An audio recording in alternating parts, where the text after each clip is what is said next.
この世界は騒がしすぎるから、聞かないで、見ないで、構わないで、そして前に進め。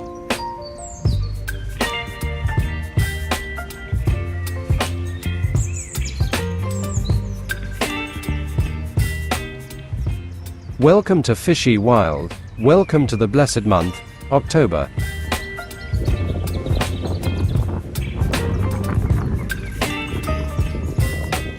In Japan, October rings in the harvest, or aikiagi, for koi breeders.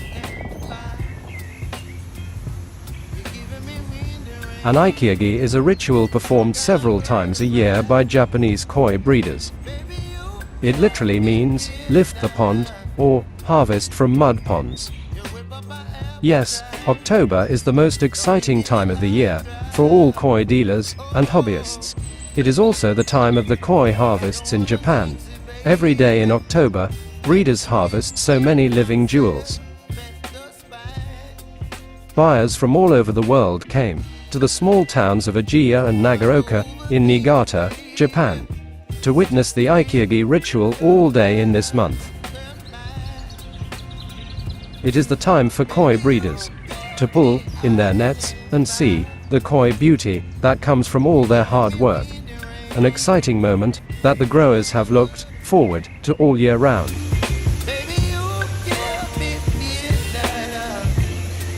The big question is that will be answered: how big do the jumbo koi get during the growing season?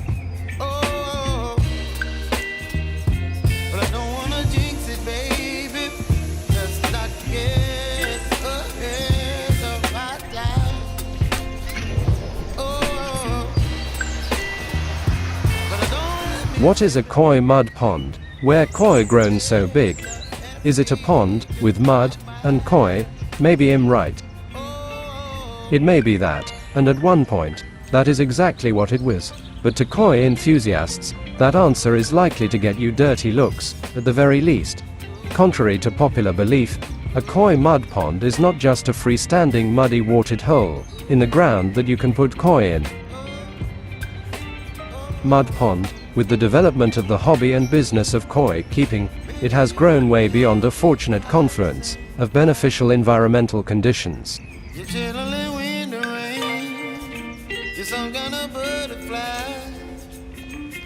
Remember this: not all mud ponds have the clay necessary, and so will have to have it added. Some mud ponders use the clay that is. Additionally, not all mud ponds are naturally occurring.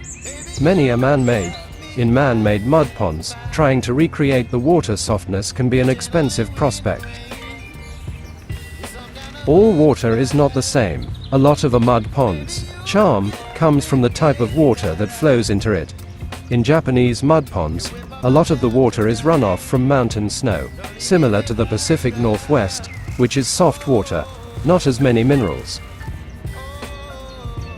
Remember, dirty water doesn't necessarily mean bad water. Nor does clean water mean good water. In fact, the opacity and turbidity of a mud pond is what helps to protect a koi's skin. The mud particles have nutrients and toxin reduction qualities, and in the summer months it protects the koi from sunburn. A mud pond is not a viewing pond, a la your average backyard pond. It is designed to provide a place for koi to grow and reach their full potential in size, body conformation and color, away from prying eyes. It can be quite a treat to see how your koi develop after a season, hidden from plain sight. The murkiness is the suspension of the mud particles in the water from the koi's movements as well as their rooting.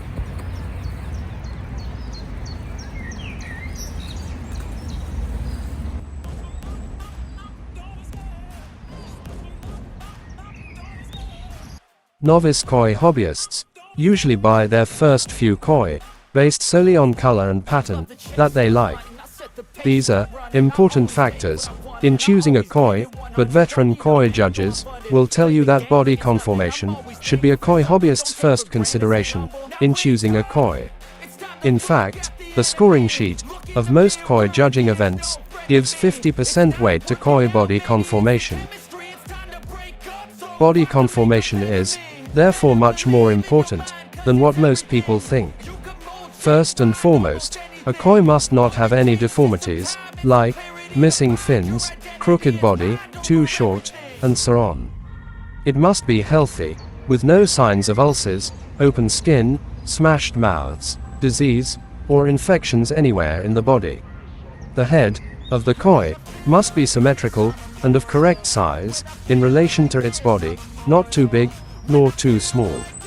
If the transition from the gill plate of the head to the body is not smooth, then the head is probably incorrectly proportioned. The snout must also be of the correct shape and size, be not too short or flat, that the koi looks like a parrot, nor too protruding. Watch out for excessively large or small fins, traits easily overlooked by a novice. Novice hobbyists tend to look at color and pattern first, before body conformation, probably because they are more familiar with these criteria, since most literature describe pattern and color criteria more comprehensively than body conformation. Then again, finding the right words to describe a correct body can indeed be difficult. I stay strong, you will never see me crack. And if you get in my way, you're gonna feel the wrath. Gotta say it to my face while he's looking back. Mirror breaks after math, when I hate I attack. Thus, hobbyists become familiar with it only after looking at many photos of what a good body is. The body of a koi must conform as closely as possible to the industry accepted standard. It must be thick and torpedo shaped, that large at the middle, and tapering gradually towards both ends. It must be massive at the tail, stout and shoulders. Excessively fat or thin koi must naturally be avoided.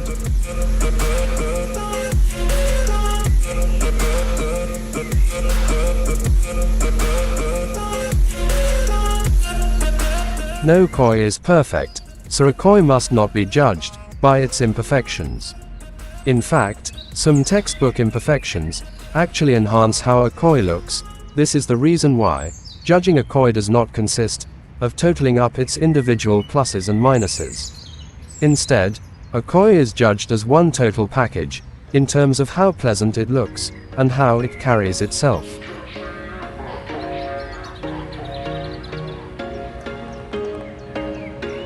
There was once a day that I would pray for you. I'd go and misbehave just so you'd notice too. Sneaking looks up and down from across the room. And damn, what a hell of a view. I feel good, you look great, I like you, I can't wait.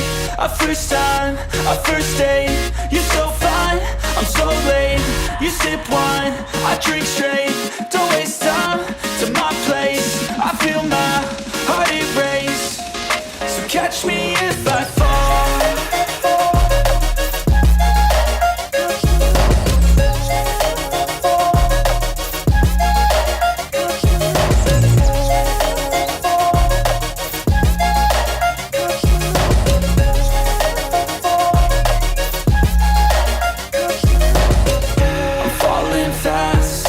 Praying that this night's gonna last. You got it all on tap, I'm loving your vibe, always have your back. We like all the same tracks, listen all night in the sheets all black. Said I'm falling fast, don't remember life before you, that's fact. I feel good, you look great, I like you, I can't wait. A first time, a first date, you're so fine, I'm so late. You sip wine, I drink straight. Don't waste time to my place. I feel my heart erase. So catch me if I fall.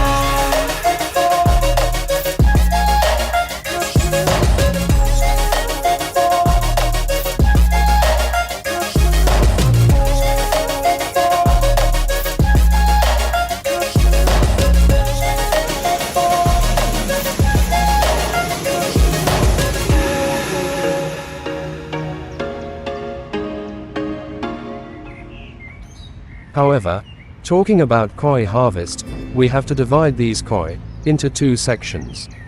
First, koi which have not been sold. Second, koi which are being grown on, for customers bought them before, called azukuri in Japanese. So, not all breeders sell out the koi every year. Most breeders, based on their bucine scope, will always have a selection of different aged and sized koi to grow. Some hobbyists prefer to buy small koi and grow them on. They want to go down the route of buying that special small koi and hoping it will grow up to be a grand champion. Some people buy smaller koi because they cannot afford the bigger koi. Some rich buyers only buy 3 years old premium koi. The risk is a little less than a 2 years old, and some big expensive koi keepers like to buy jumbo koi only. There is a lot of scope in koi keeping. The second point, koi which are being grown on for clients or azukari. It's pretty much that. Rich men will buy koi and decide to leave them at the breeders if they're good enough for the breeder to keep and if the growing costs are paid. On average, a koi up to 2 years old is around £350 to £400 a month, but this is an average cost. Some breeders will charge more to use certain growing ponds to certain exclusive facility. This is a very popular thing that customers do, the azukari. And the following is an outline of the azukari schedule. People buys koi in October. Then the koi is kept at breeder's facility for October until May next year. The koi will fed sparingly and heatedly. In May, the farmers release the koi into the mud ponds of Niigata to be grown until October. Then in October, the autumn harvest time is come to see the results of the azukari. The harvest time is when we see these koi at their harvested age.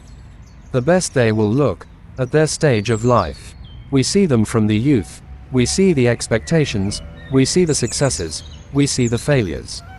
We see how hard it is to produce these living works of art for a living.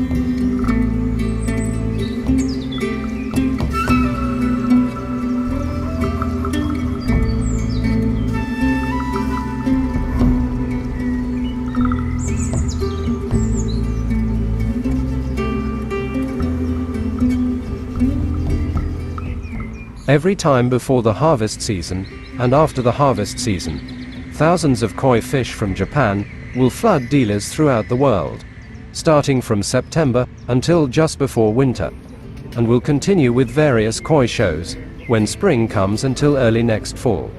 Koi fish prices will be quite cheap during the late summer period and throughout the fall, then will peak from spring to summer. And like you see, they already done in harvesting the 2 years old koi, or what they called by Nisai kois. Look at the kois, they are really beautiful. Most of these kois is a premium collection, what they selected and saved from last year breeding seasons. A lot of show game players koi hobbyist prefer to buy the 2 years old koi, which mostly have done the young mutations process. They're way more expensive, but way more clearly show their true potential for the game show. What's your opinions about it?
めっちゃ綺麗です。僕と撮ってて。お出ましたねありがとうのやつですか？ありがとうのやつですか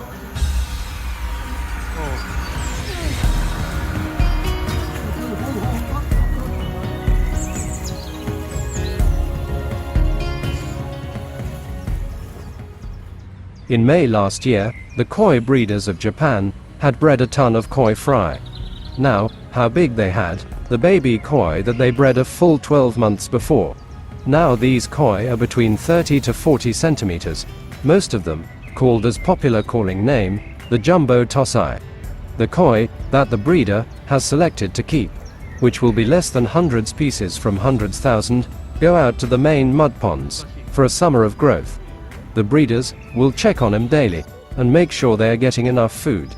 They have put these koi in around 5 or 6 mud ponds, or even more. Because big space is key for their growth, so the stocking levels are very important.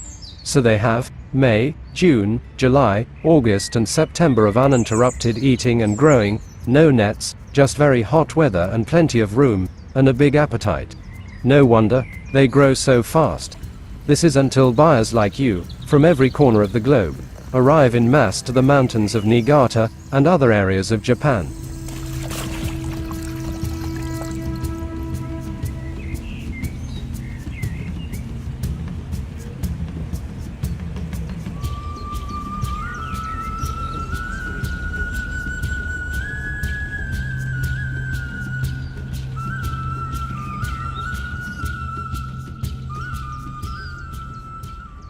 The start of October signals the start of the harvest season. While, the same time that all this happened, the breeders also have their new babies indoors, being fed and kept at 23 Celsius. They also have 3-year-old koi, 4-year-old koi, and bigger in their facilities. この世界は騒がしすぎるから聞かないで見ないで構わないでそして前に進め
up my appetite.